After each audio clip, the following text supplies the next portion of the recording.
स्वागत है दोस्तों आप सभी का हमारे चैनल टीचिंग ट्रिक्स ट्यूटोरियल में। और आज के इस वीडियो में हम रीट परीक्षा 2021 के लिए साइंस के सबसे महत्वपूर्ण सवाल जो कक्षा 10 की बुक में से हैंड राइटिंग नोट्स के द्वारा बनाए गए हैं, तो काफ़ी इंपॉर्टेंट क्वेश्चन होने वाले हैं। तो चलिए शुरू करते हैं आज के इस वीडियो को। तो इस वीडियो में आप लोगों को बहुत ही जल्द लगभग 230 के करीब मोस्ट इंपॉर्टेंट क्वेश्चन रीट परीक्षा विज्ञान के लिए ये सवाल जो है आप लोगों को मिलने वाले हैं। तो चलिए शुरू करते हैं आज की इस वीडियो को। तो देखें यहाँ पे थोड़ी स्पीड फास्ट रहेगी क्योंकि बहुत ही कम टाइम में ये क्वेश्चन ज़्यादा है, इसलिए फटाफट के हिसाब से जो है थोड़ा यहाँ पे स्पीड जो है तेज़ रहेगी। एल्कीन का सामान्य सूत्र CnH2n होता है। एल्केन का CnH2n+2, एल्काइन का CnH2n-2। मेथेन का बंध कोण 109 degree 28 minute. CS4 marsh gas जो है दलदल से प्राप्त की जाती है। फॉर्मिक एसिड HCOOH फॉर्मिक का TT से प्राप्त होती है। हीरा कार्बन अति शुद्ध रूप है, इसमें कार्बन कार्बन के मध्य दूरी 1.54 एंगस्ट्रम होती है। हीरे का गलनांक 3843 केल्विन। और स्वार्थिक स्थायी फ्लोरीन C60, इसे बंक मिस्टर फ्लोरीन कहते हैं। CCl4 कार्बन टेट्राक्लोराइड की अभिक्रिया हाइड्रोजन फ्लोराइड HF से SbCl5 की उपस्थिति में करवाने पर फ्रेयॉन 11 प्राप्त होती है। ये देख सकते हैं आप इसकी रिएक्शन। इसके बाद देखिए नाइलॉन 66 जो है एडीपी अम्ल और हेक्सामेथिलीन डायमीन से बनता है। तो ये क्वेश्चन जो है काफ़ी इंपॉर्टेंट है। रीट 2018 में भी इसमें से क्वेश्चन पूछा गया था। फिर देखें टेरिलीन या डेक्रोन जिसे कहते हैं, ये एथिलीन ग्लाइकोल और टरफेलिक अम्ल से मिलकर बनता है। PVC की फुल फॉर्म पॉलीविलाइन क्लोराइड होती है। पैन की फुल फॉर्म पॉली एक्रिलोनाइट्राइल या इसे आर्लोन भी कहते हैं। नेक्स्ट देखें संश्लेषित रबड़ के प्रकार ब्यूना S और ब्यूना N। नेक्स्ट देखें अपवर्तन के उदाहरण, ये भी काफ़ी इंपॉर्टेंट क्वेश्चन है। सूर्योदय से पूर्व व सूर्यास्त के पश्चात कुछ समय तक सूर्य का दिखना और पूर्ण आंतरिक परावर्तन व वर्ण विक्षेपण।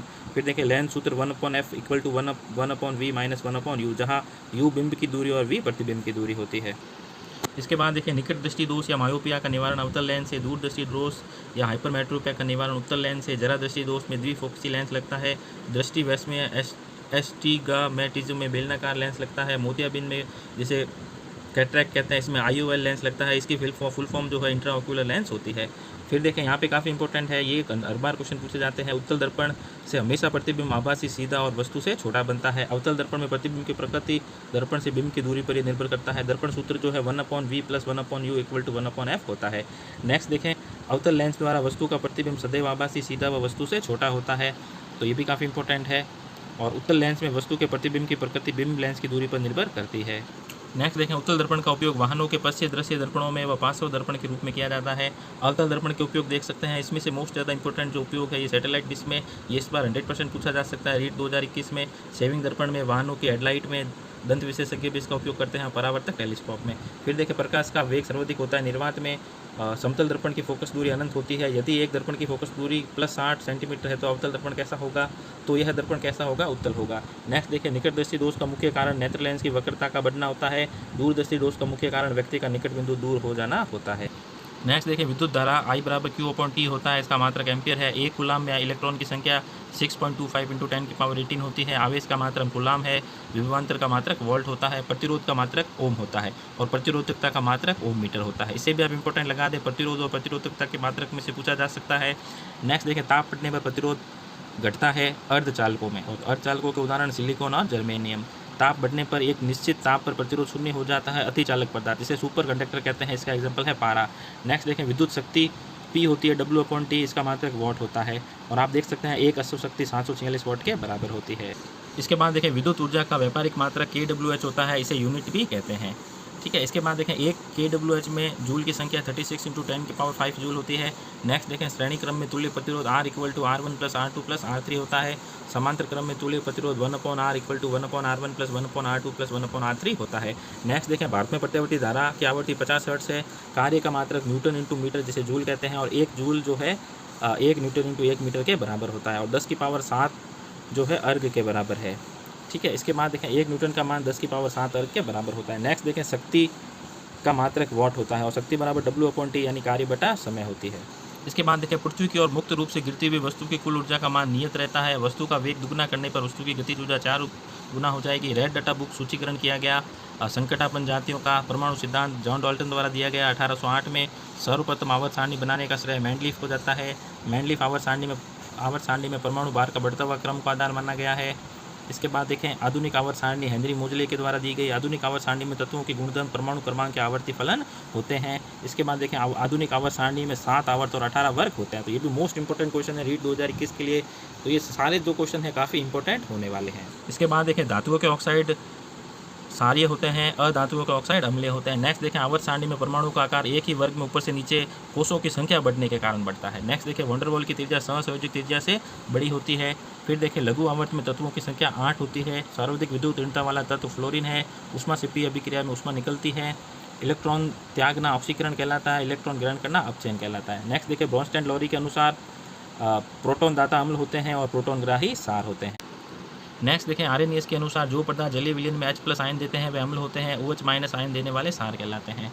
लुईस के अनुसार इलेक्ट्रॉन दाता क्षार होते हैं और इलेक्ट्रॉन ग्राही अम्ल होते हैं। प्रबल अम्ल प्रबल क्षार से बने लवण उदासीन होंगे। प्रबल अम्ल व दुर्बल क्षार से बने लवण अम्लीय होंगे। इसके बाद देखें दुर्बल अम्ल प्लस प्रबल क्षार से बने लवण क्षारीय होते हैं। नेक्स्ट देखें लवणों का गलनांक व क्वथनांक उच्च होता है। इसके बाद देखें सोडियम कार्बोनेट लवण में क्रिस्टल जल के अणुओं की संख्या 10 है। तो Na2CO3.10 H2O में 10 जो है क्रिस्टलन जल के अणुओं की संख्या है। नेक्स्ट देखें अम्ल व क्षार की सर्वप्रथम परिभाषा दी आर्यनियस ने 1887 में। प्रबल अम्ल जलीय विलयन में पूर्णतः आयनित हो जाते हैं। इसका एग्जाम्पल HCl, H2SO4, HNO3 आदि है। दुर्बल अम्ल के एग्जाम्पल CH3, COOH, H2CO3 आदि होते हैं। प्रबल क्षार KOH, NaOH और दुर्बल क्षार NH4OH और MgOH वोल्ट वाइज। इसके बाद देखें लुईस अम्ल क्या है, साधारण धनायन होते हैं या इलेक्ट्रॉन युग्म त्यागने वाले, ठीक है, जिनका अष्टक अपूर्ण होता है। लुईस इसके बाद देखें लुईस अम्ल के कुछ एग्जाम्पल दिए हैं BF3, AlCl3, Mg+2 और Na+।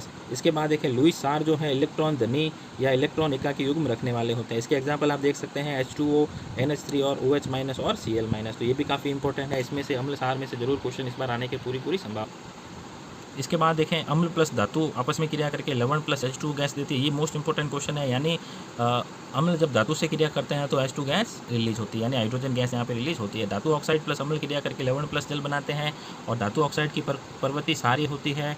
अधातु ऑक्साइड और क्षार जो है लवण प्लस जल बनाते हैं। इसके बाद देखें सभी अम्लों व क्षारों के जलीय विलयन होते हैं विद्युत के सुचालक। अम्ल व क्षार क्रिया करके लवण प्लस जल बनाते हैं। इसे उदासीनीकरण अभिक्रिया के नाम से जाना जाता है। यानी अम्ल व क्षार आपस में क्रिया करके अपने गुणों को खो देते हैं। खनिज अम्ल जो है H2SO4, HCl और HNO3 होते हैं। H2SO4 सल्फ्यूरिक अम्ल होता है, HCl हाइड्रोक्लोरिक अम्ल और HNO3 नाइट्रिक अम्ल होता है। कार्बनिक अम्ल जो है पौधों व जंतुओं में प्राकृतिक रूप से पाए जाते हैं। इसके बाद देखें बॉयलर, सिंक, सैनिटरी को साफ करने में उपयोग में आता है HCl। नाइट्रिक अम्ल HNO3 दुर्बल उर्वरक बनाने में व सोने चांदी को गहनों को साफ करने में उपयोगी होता है। इसके बाद देखें अम्लराज एक्वारिजिया, इसे रॉयल जल भी कहते हैं। इसमें 1 भाग HNO3 व 3 भाग जो है HCl होता है। ये सोने को गलाने में उपयोगी है। फिर देखें अम्लों का राजा सल्फ्यूरिक अम्ल होता है H2SO4। खाद्य पदार्थों के संरक्षण में एसिटिक अम्ल का उपयोग होता है। मिट्टी की अम्लता दूर करने में calcium hydroxide CaOH volt wise का उपयोग होता है। नेक्स्ट देखें एंटासिड पेट की अम्लता को दूर करने में मैग्नीशियम हाइड्रोक्साइड, ये क्वेश्चन भी पहले रीट में पूछा गया है। MgOH वोल्ट वाइज, जिसे MOM भी कहते हैं, मिल्क ऑफ मैग्नीशिया। फिर देखें सीमेंट बनाने में उपयोगी कैल्शियम कार्बोनेट होता है। संगमरमर का फर्श भी कैल्शियम कार्बोनेट का बनता है। धातुकर्म में लोहे के निष्कर्षण में भी कैल्शियम कार्बोनेट काम आता है। और देखें सिल्वर नाइट्रेट जो है इसका उपयोग फोटोग्राफी में होता है। AgNO3 सिल्वर नाइट्रेट को कहते हैं। इसके बाद देखें अमोनियम नाइट्रेट उर्वरक तथा विस्फोटक बनाने में काम आता है। फिटकरी का सूत्र K2SO4.Al2SO4 वोल्ट वाइज .24 H2O होता है। इसका उपयोग जल के शोधन में होता है। पीएच स्केल में P पुसान शक्ति का सूचक होता है और H जो है हाइड्रोजन आयनों का। पीएच स्केल 1909 में सोरेनसन द्वारा दी गई। हाइड्रोजन आयनों की सांद्रता का मान माइनस लोगोरिथम कहलाता है। pH -log10H+ ion. यहाँ पे देखें आगे pH 7 का विलयन उदासीन होता है। 7 से कम होने पर विलयन अम्लीय और 7 से ज़्यादा होने पर विलयन क्षारीय होता है। दंत से धातु में एनामल का सह pH 5.5 से कम होने पर होने लगता है। और समुद्र के जल को सुखाकर बनाया जाता है सोडियम क्लोराइड साधारण नमक। इसका गलनांक 1081 केल्विन होता है। अब देखें सोडियम हाइड्रोक्साइड कास्टिक सोडा भी इसे कहते हैं, का उपयोग साबुन, कागज और सिल्क उद्योग, बॉक्साइड के धातु क्रम में भी होता है। और इसका जो महत्वपूर्ण उपयोग है वो पेट्रोलियम के शोधन में होता है। नेक्स्ट देखें विरंजक चूर्ण या bleaching powder CaOCl2 calcium oxychloride कहते हैं। इसका उपयोग जल के शुद्धिकरण में और विरंजन में होता है, यानी रंग उड़ाने में होता है। नेक्स्ट विरंजक चूर्ण का निर्माण शुष्क बुझे हुए चूने पर क्लोरीन गैस प्रवाहित करने पर होता है। बेकिंग सोडा NaHCO3 होता है। सोडियम हाइड्रोजन कार्बोनेट अग्निशमन यंत्रों में उपयोगी है। तो ये मोस्ट इंपॉर्टेंट है, यहाँ से इसका क्वेश्चन बन सकता है इस बार रीट के लिए। बेकिंग सोडा का उपयोग अग्निशमन यंत्रों में। धावन सोडा Na2CO3.10 H2O है। सोडियम कार्बोनेट का निर्माण साल्वी विधि से होता है और सोडियम कार्बोनेट अणु में क्रिस्टलन जल के जो है अणु है वो है 10 होते हैं। नेक्स्ट पीओपी जो है प्लास्टर ऑफ पेरिस CaSO4.2H2 होता है। सर्वप्रथम इसका निर्माण पेरिस में जिप्सम को गर्म करके किया गया था। ये रिएक्शन देख सकते हैं, CaSO4.2H2O 393 केल्विन पे गर्म करने पर 2CaSO4.2H2O यहाँ पे आ रहा है। अब आगे देखें, इसके बाद यहाँ पे NCERT में इसको 273 केल्विन ताप बताया गया है, तो ये आप चेक कर सकते हैं। पीओपी को अधिक गर्म करने पर संपूर्ण क्रिस्टलन जल निकल जाते हैं, इसे मृत तापीय प्लास्टर प्राप्त होता है। डेड ब्रंट प्लास्टर इससे प्राप्त होता है, अधिक गर्म करने पर जो है क्रिस्टलन जल जो है निकल जाते हैं। इसके बाद देखिए, साबुन जो है दीर्घ श्रृंखला वाले कार्बन 12 से कार्बन 18 वसा अम्लों जैसे स्टेरिक, पामेटिक, ओलिक अम्लों के सोडियम अथवा पोटेशियम के लवण होते हैं।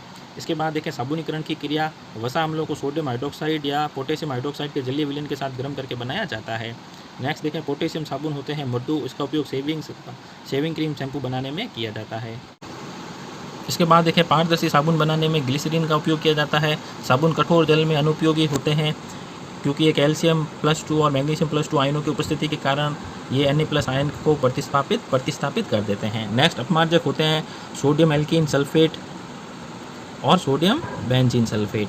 इसके बाद देखें, जल प्रदूषण की समस्या संश्लेषी अपमार्जकों के द्वारा होती है क्योंकि प्रकृति में बहुत मुश्किल से अपघटित होते हैं। नेक्स्ट देखिए, प्रतिरक्षण का वह भाग जो प्रतिजन से क्रिया करता है पैराटॉप कहलाता है। RBC पर उपस्थित प्रतिजन A व B दोनों होते हैं। RH कारक जो है मक्का का रिसर्च बंदरों से खोजा गया था। विश्व की RH पॉजिटिव आबादी 85% है और भारत में RH पॉजिटिव आबादी 93%। इसके बाद देखिए, भारत में अंगदान दिवस 13 अगस्त को मनाया जाता है। माँ के दूध में पाया जाने वाला प्रतिरक्षी IgA होता है। आवल को पार कर आवल प्लेसेंटा जिसे कहते हैं भ्रूण तक पहुँचने वाला प्रतिरक्षी IgG होता है। प्रथम उत्पादित प्रतिरक्षी जो है IgM है। एलर्जी क्रियाओं में हिस्सा लेने वाला प्रतिरक्षी IgE होता है। और रक्त का वर्गीकरण किया गया कार्ल लैंडस्टीनर द्वारा 1901 में। तो ये प्रतिरक्षियों में से मोस्ट इंपॉर्टेंट आप याद रख सकते हैं। IgA IgG काफ़ी इंपॉर्टेंट है, आ सकता है एग्जाम में ये। नेक्स्ट देखें, RBC का कार्य गैसों का परिवहन व विनिमय होता है। WBC का कार्य शरीर की रोगाणु से रक्षा करना होता है और बिंबाणु का कार्य रक्त वाहिनियों की सुरक्षा व रक्त का स्त्राव रोकना होता है। नेक्स्ट देखें, गर्भ रक्ताणु पूरकता या इरिथ्रोब्लास्टोसिस फिटेलिस का प्रमुख कारण RH बेजोड़ता होती है। जेनेटिक शब्द बैटसन ने दिया। मानव दांत की विशेषताएं गर्तदंती, द्विबार दंती और विषम दंती होती है। गर्तदंती का मतलब दांत मसूड़ों के अंदर धसे हुए होते हैं। द्विबार दंती यानी जीवन काल में 2 बार दांत आते हैं।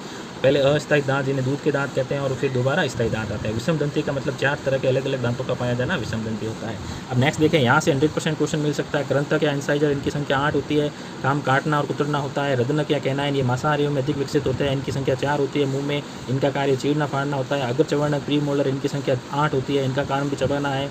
और मोलर चवर्णक, इनकी संख्या 12 होती है, इनका काम भी जो है चबाना होता है। नेक्स्ट देखें, दंत सूत्र आप देख सकते हैं 2123/2123 × 2, कुल दांतों की संख्या 32 होती है। दंत सूत्र बच्चों का 2102/2102 × 2 होता है। कुल दांतों की संख्या होती है बच्चों में 20। इसके बाद देखें, छोटी आंत के 3 भाग होते हैं, ग्रहणी, डुडिनम, अग्र शुद्रांत जेजुनम और शुद्रांत इलियम। इसी तरह बड़ी आंत के भी 3 भाग होते हैं, अंधनाल, सिक्कम, बृहदांत, कॉलन और मलाशय रेक्टम। फिर देखें, द्वितीयक श्वसन अंग मुख होता है। ये दोस्तों आप मोस्ट इंपोर्टेंट लगा है, इस बार रीट में पूछा जा सकता है। 100% पूछे जाने वाले सवालों में से ये क्वेश्चन है। फिर देखें, बाएं फेफड़े में खंडों की संख्या 2 होती है। एल्वियोलाई, जिन्हें वायु कुप्पिकाएँ भी कहते हैं, पाई जाती है सल की उपकला। RBC का विनाश प्लीहा या यकृत लीवर में होता है। प्लीहा स्प्लीन कहते हैं और यकृत को लीवर। RBC का निर्माण जो है अस्थिमज्जा में होता है। RBC में केंद्रक पाया जाता है ऊँट व लम्मा, बाकी RBC केंद्रक विहीन होती है। ऊँट व लम्मा इसका अपवाद है। RBC की संख्या पुरुष में 52 लाख प्रति घन मिलीमीटर होती है और महिलाओं में ये 47 लाख प्रति घन मिलीमीटर होती है। इसके बाद देखें, मानव में हीमोग्लोबिन की मात्रा 15 ग्राम प्रति डेसीलीटर होती है। कणिकाणु WBC जो है 3 तरह के हैं। WBC जो है 2 तरह की होती है, कणिकाणु और अकणिकाणु, जिसे ग्रेन्युलोसाइट और अग्रेन्युलोसाइट कहते हैं। तो कणिकाणु में तो न्यूट्रोफिल, इयोसिनोफिल और बेसोफिल ये होती है। इनका परसेंटेज 62%, 2.5% और 0.5% होता है। अकणिकाणु जो है लिम्फोसाइट और मोनोसाइट होती है 30% और 5%। फिर देखें, लिम्फोसाइट के प्रकार, B लिम्फोसाइट, T लिम्फोसाइट और मारक कोशिकाएँ, प्राथमिक मारक कोशिकाएं। फिर देखें, महाभक्षाणु का रूपांतरण होता है मोनोसाइट परिपक्वन से। मानव की प्रमुख भक्षण कोशिकाएं मोनोसाइट, महाभक्षाणु और न्यूट्रोफिल होती है। इसके बाद देखें, बाएं आलिन व नीले आपस में जुड़े होते हैं द्विवेलन कपाट या माइट्रल वॉल्व के द्वारा। नेक्स्ट देखें मुख्यतः यूरिया का उत्सर्जन स्तनधारी समुद्री मछलियों के द्वारा, अमोनिया का उत्सर्जन अस्थिल मछलियाँ, उभयचर और जलीय कीटों के द्वारा, यूरिक अम्ल का उत्सर्जन पक्षियों, सरीसृपों, कीटों, शुष्क वातावरण में रहने वाले जंतुओं के द्वारा होता है। नेक्स्ट देखिए तंत्रिका तंत्र की इकाई न्यूरॉन या ऐसी तंत्रिका कोशिका कहते हैं और उत्सर्जन तंत्र की इकाई नेफ्रॉन या वक्राणु कहलाती है। नेक्स्ट देखिए प्राथमिक लैंगिक अंग वृक्षण और अंडाशय, पुरुषों में वृक्षण और महिलाओं में अंडाशय होते हैं। शरीर की दैनिक लय का नियमन मेलेटोनिन हार्मोन करता है। रुधिर में कौन सा फास्फेट स्तरों का रुधिर में कैल्शियम व फास्फेट स्तरों का नियंत्रण पैराथ हार्मोन के द्वारा होता है। नेक्स्ट देखिए पैराथ हार्मोन की कमी से टिटेनी नामक रोग होता है और इंसुलिन हार्मोन का स्त्रावण अग्नाशय में लैंगरहैंस की बीटा कोशिकाओं से और लैंगरहैंस की अल्फा कोशिकाएं ग्लूकागोन हार्मोन का स्त्रावण करती हैं। तो ये भी मोस्ट इंपॉर्टेंट क्वेश्चन है। इसके बाद देखते हैं संवेदी व प्रेरक संकेतों का केंद्र थैलेमस होता है। हाइपोथैलेमस भूख, प्यास, निद्रा, ताप, थकान की अनुभूति करवाता है। मानव मस्तिष्क का 80 से 85% भाग परम मस्तिष्क सेरिब्रम होता है। ज्ञान, चेतना, सोचना, विचारने का कार्य परम मस्तिष्क के द्वारा किया जाता है।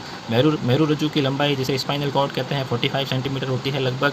जैव चिकित्सीय अपशिष्टों का निष्पादन तकनीकी भस्मीकरण है। ये भी दोस्तों मोस्ट इंपॉर्टेंट क्वेश्चन है रीट 2021 के लिए। प्रमुख ग्रीन हाउस गैस CO2 होती है। गेहूं की उन्नत किस्में सोनालिका, कल्याण सोना, सरबती सोनारा। चावल की उन्नत किस्में जया, रत्ना, सोना और स्वर्णदाना। गेहूं का वैज्ञानिक नाम टिटिकम एस्टिवम होता है और चावल का ओराइजा सेटाइवा। इसके बाद देखिए मक्का की उन्नत किस्में विजय, शक्ति, रतन और मक्का का वैज्ञानिक नाम जिया मेज होता है। दालों का राजा, ये देखें दोस्तों मोस्ट इंपॉर्टेंट क्वेश्चन है रीट 2021 के लिए। चने को कहते हैं साइसर एराइटिनम। जड़ों से प्राप्त गाजर, मूली, सलजम, शकरकंद। स्तंभ से प्राप्त आलू, अरबी। पर्ण से प्राप्त पालक, मेथी, बथुआ और पुष्पक्रम से प्राप्त, तो ये भी दोस्तों आप मोस्ट इंपॉर्टेंट लगा दें रीट 2021 के लिए। पुष्पक्रम से प्राप्त जो है फूल गोभी है। फल से प्राप्त टमाटर, बैंगन, भिंडी, ग्वारफली। छाल से प्राप्त कुनैन, ये दोस्तों सिंकोना ऑफिसिनेल इसका साइंटिफिक नेम है और ये मलेरिया के उपचार में उपयोग की जाती है। फल से प्राप्त अफीम और आंवला। अफीम जो है पेपेवर सोमनीफेरम होती है, इसमें मार्फिन और कोडीन दर्द निवारक एल्कलॉइड पाए जाते हैं। रोहिड़ा राज्य पुष्प है, टेकोमेला उंडुलेटा इसका साइंटिफिक नाम है और खेजड़ी राज्य वृक्ष है, प्रोसेपिस सिनेरेरिया। इसके बाद देखें भैंस की उन्नत नस्लें जाफराबादी, मुर्रा, सूरती और भदावरी होती है। गाय की उन्नत किस्में गिर, साहिवाल, सिंध और हरियाणा। बकरी की उन्नत किस्में सिरोही, बारबरी, कश्मीरी पश्मीना और जमनापारी।